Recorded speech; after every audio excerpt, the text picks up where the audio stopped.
Só a direita está mostrando claramente. O Lula faz parte de uma organização criminosa, narcoterrorista, com envolvimento de venda de meninas e crianças. De Alexandre Ramagem. E quem diria, meu Deus do céu, gente, que impressionante. Itaú, Globo, Barroso, mas quem? Lula, Noam Chomsky, a galerinha comprando terra no norte do país, acho que é Amapá, né? Acho que é Amapá. Amapá, comprar terra no Amapá para depois vender para a China, envolvendo várias empresas brasileiras. Ai, que Batista, essa turminha toda. Quem diria que essa turma toda estava conectada, gente? Quem diria que a preocupação dessa gente não era a Amazônia, mas eram contratos multimilionários em dólar, sempre 5 vezes mais do que no Brasil, contratos multimilionários envolvendo a soltura do Lula. Que coisa, né? Que novidade, a imprensa calada. O Globo tem uma linha sobre o Jeffrey Epstein. E onde que o cara que estava em contato com o Epstein estava dando palestra?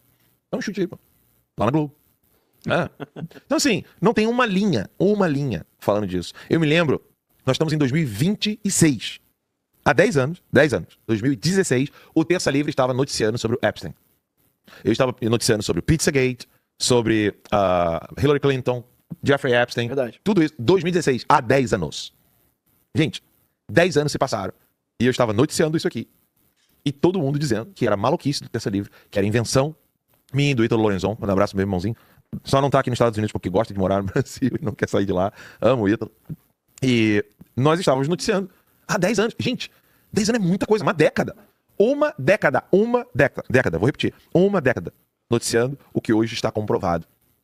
Eu confesso a vocês que, como jornalista, eu ainda não tinha uma prova material que mostrasse a conexão de redes de pseudo-intelectuais, né? Rede de bilionários com o Lula, envolvendo a agenda verde, esquerda brasileira, esquerda internacional, na Europa, no Brasil. Nós não tínhamos um documento interno que provasse essa galerinha toda tá andando junto.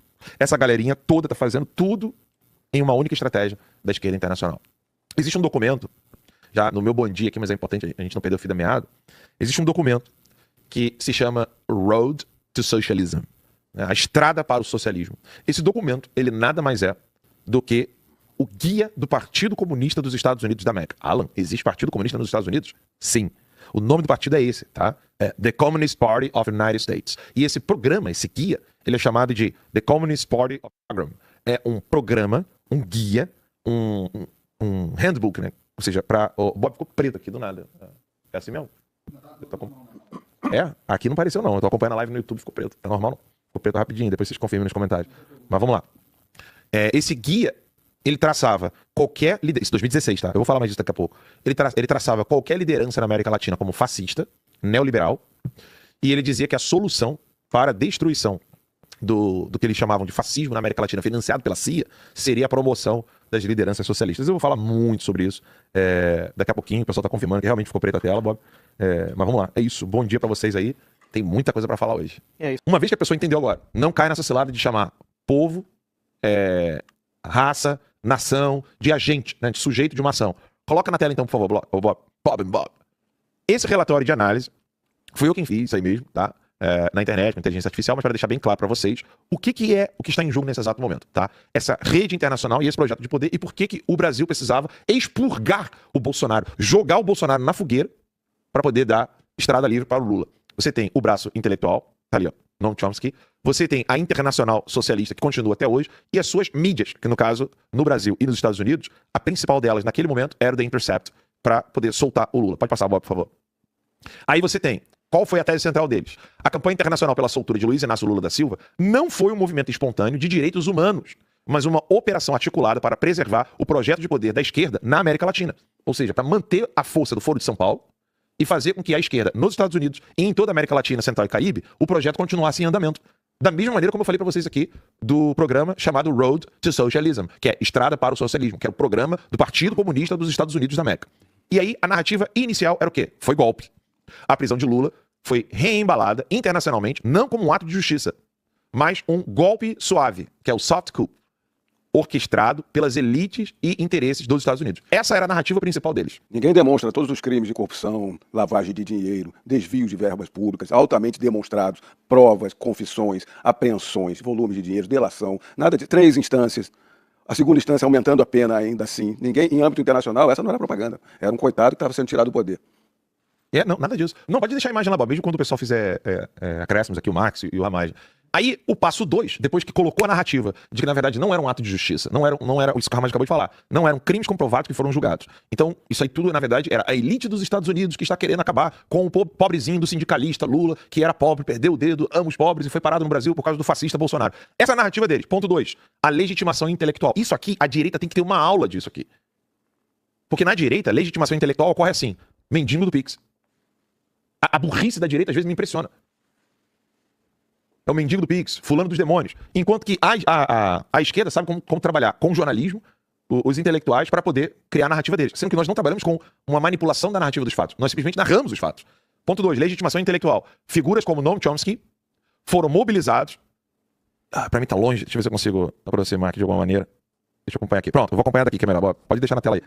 Não, pode deixar assim. Figuras como Noam Chomsky foram mobilizados para dar peso acadêmico à tese do prisioneiro político, o coitadinho que sofreu. O ponto 3, o objetivo geopolítico. A liberdade de Lula era necessária para a sobrevivência do Pix. Abre aspas, fecha aspas. Gente, isso aqui tá nos e-mails.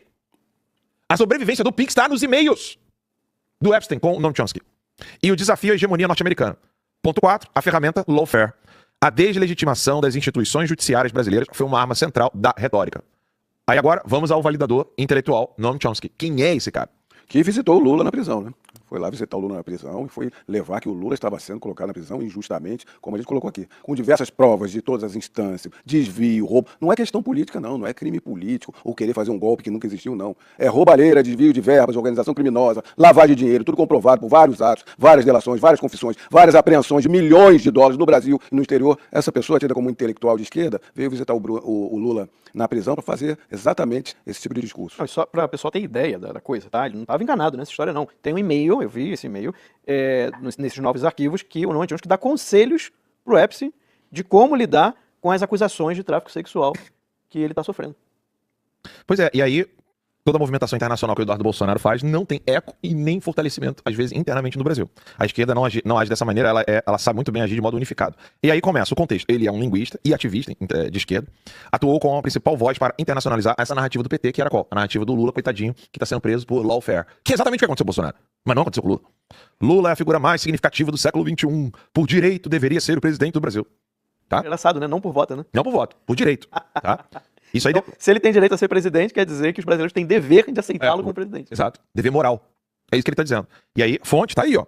CUT. A CUT noticiou isso quando o Noam Chomsky foi visitar o Lula na cadeia. Qual é a estratégia? Ele visita o Lula na prisão em setembro de 2018, acompanhado de Aloysio Mercadante. Qual é o reenquadramento, que é a técnica do framing, né? Essa é a técnica de enquadramento. Qual foi o reenquadramento aqui?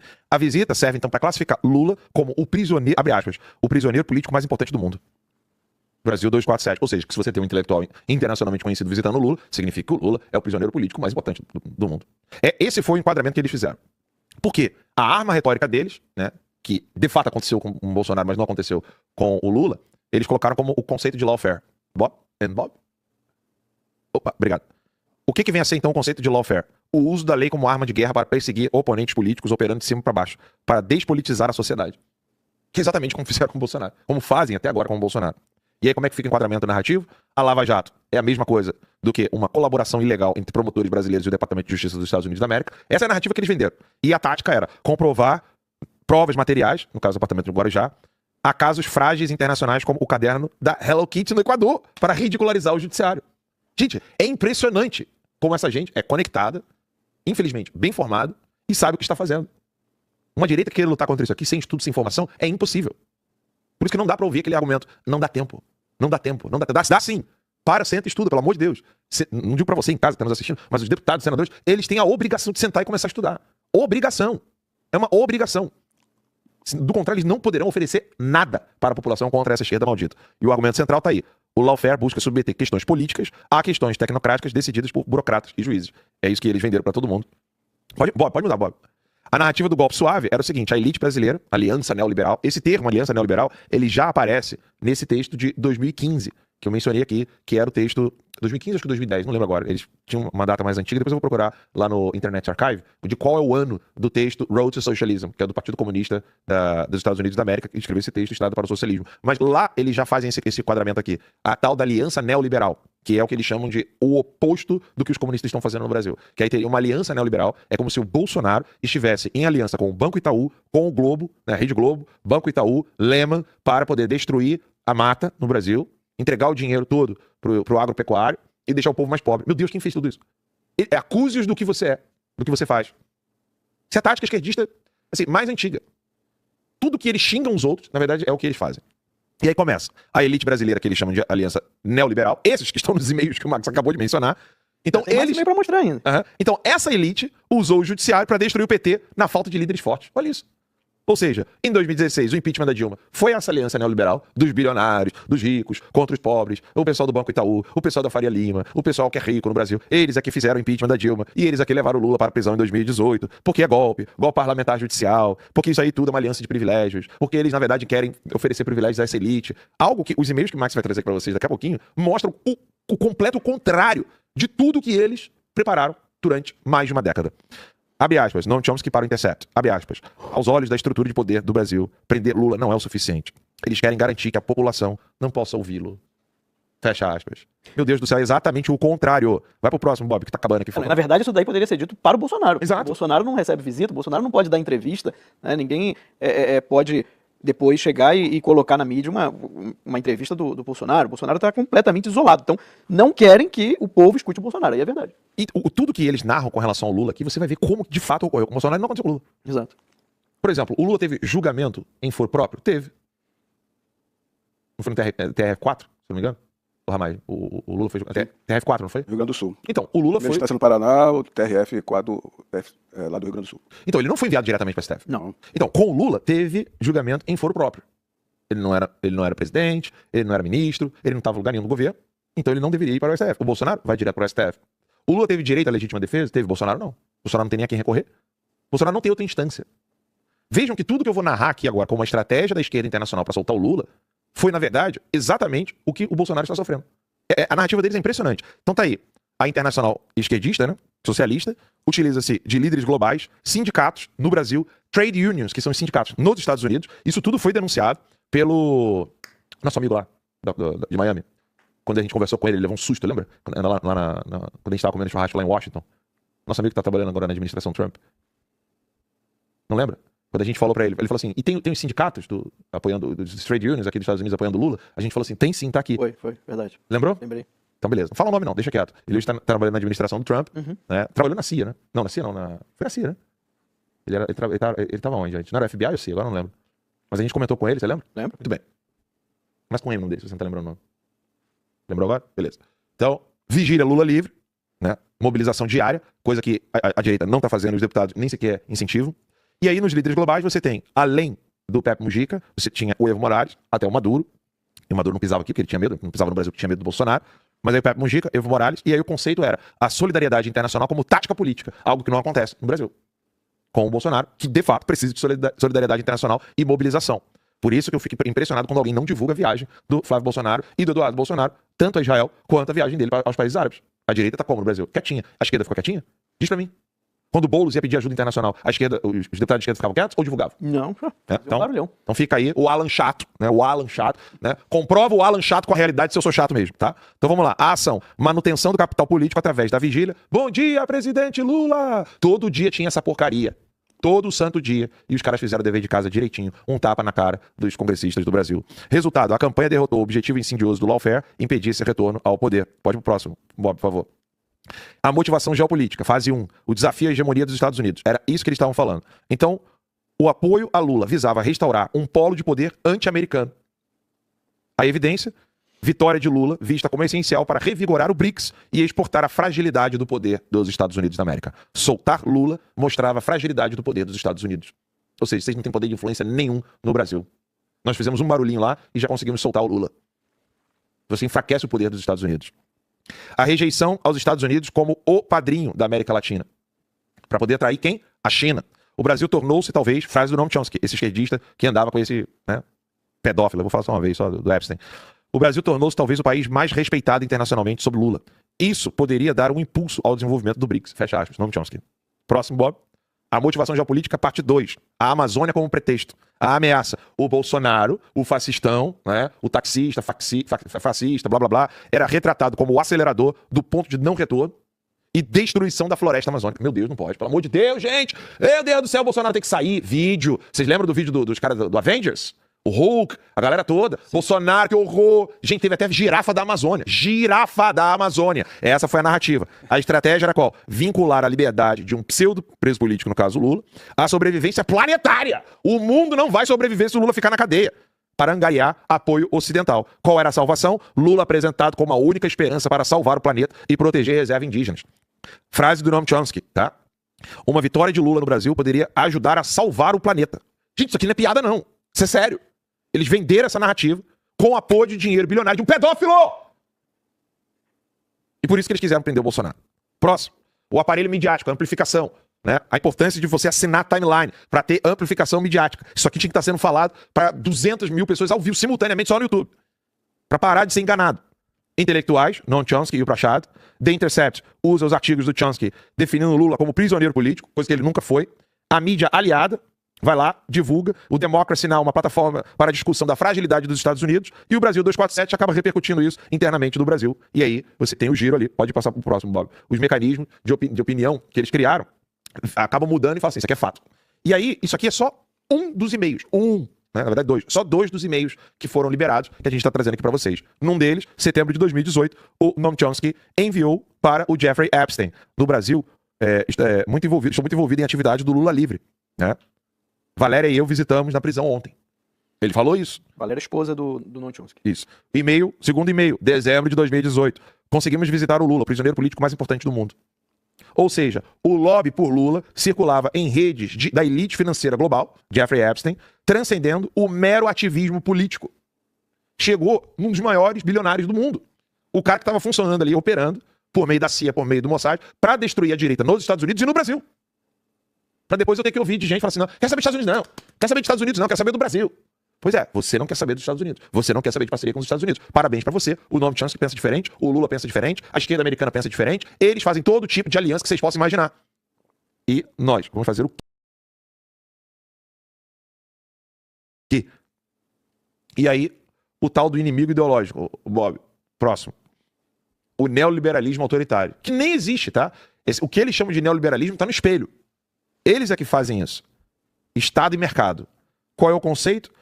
Para a rede de apoio, a prisão de Lula era uma ferramenta de guerra de classes para impor reformas impopulares. Ou seja, o Lula, cara, foi preso para privatizar. O Lula foi preso para eles poderem vender a Petrobras. Para eles poderem vender os Correios. Que absurdo. Eles querem queimar a Amazônia. Esse Bolsonaro é o Satanás. É o Bolsonaro dos demônios. Entendeu? Porque ele é o malvadão. Ele é o perigoso da história. Então começa. Teto de gastos, privatizações, desmonte do Estado. Qual era a narrativa? O golpe contra Dilma serviu para aprovar o que as urnas rejeitariam. Ou seja, o povão não queria. O povão não queria privatizar nada. O povo queria tudo estatizado. O povão só queria socialismo. E eles fizeram impeachment para arrancar a Dilma. E depois, 2 anos depois, prenderam o Lula para poder sepultar o poder do povo. Decisão de voto. A democracia morreu no Brasil. O objetivo da soltura: interromper a destruição do Estado e retomar controle sobre o BNDES e Petrobras. Ou seja, eles estão destruindo o Estado brasileiro. Meu Deus, que horror! O impeachment da Dilma, a prisão do Lula, a eleição do Bolsonaro, né? A Amazônia vai queimar, vai pegar fogo, vamos mobilizar todo mundo. Mobilizaram, fizeram de tudo. Agora veja a execução como é feita. Da prisão à ressurreição política. Estágio 1, manutenção midiática. Visitas internacionais frequentes a Curitiba. Fase 2, retórica unificada, insistência no termo Lula livre, até a anulação das condenações. E a fase 3, o capital político intacto. Lula solto, com estatura de estadista global. Noam Chomsky, abre aspas, você é uma das figuras mais influentes da minha vida. Falou isso na visita hospitalar de 2024. Como é que consolidou isso, gente? A unidade das forças de esquerda, coisa que a direita tem que aprender para ontem, né? E não ficar menosprezando trabalho de jornalismo e trabalho intelectual. políticos, acordem. A libertação de Lula permitiu a reativação da articulação internacional esquerdista. A convocação. Lula chama a unidade das forças democráticas e progressistas ao redor do mundo, fecha aspas. Isso aí era o papel do Foro de São Paulo. E o desenvolvimento disso foi o movimento Lula Livre transformou-se em uma plataforma de governança global. A moeda era a América Latina e o BRICS. A solidariedade internacional foi um investimento político com retorno garantido. Vamos ver que tipo de retorno? Um projeto de poder bem preservado. Bob? O ativismo internacional não foi movido meramente por preocupação humanitária. Foi uma operação estratégica de guerra de quinta geração para reverter o que eles chamariam de revés político, mas na verdade foi crimes cometidos por Lula. Lula serviu como ponto de convergência para reorganizar a esquerda internacional contra os Estados Unidos, dentro e fora dos Estados Unidos. Gente, diante de tudo isso aqui que vocês estão vendo, pode terminar aí, Bob, obrigado. Diante de tudo isso que vocês estão vendo, eu nem toquei ainda na parte das escravas sexuais, pedofilia, etc. Eu só estou mostrando como que os esquerdistas, os bilionários, os interesses com as fazendas, florestas na Amazônia.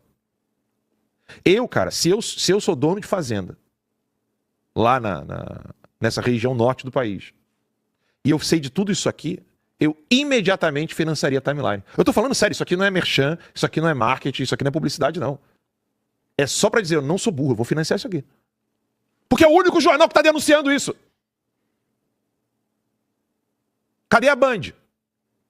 Cadê o SPT News? A Globo? A Folha de São Paulo? O Estadão? Só a direita está mostrando claramente. O Lula faz parte de uma organização criminosa, narcoterrorista, com envolvimento de venda de meninas e crianças. Esse é o Lula. Que você, né, é obrigado a ver o teu vizinho, o teu cara, o porteiro do teu prédio, a pessoa que está ali perdida sem saber de nada, o cara acreditar que o Lula é o pai dos pobres, que está ajudando as pessoas com um cartão de Bolsa Família, que ele está tirando o pobrezinho da miséria. Então, esse Lula aqui é o falso, é o que a imprensa pinta. O que eu mostrei para vocês aqui não é nem 1% do que é o Lula.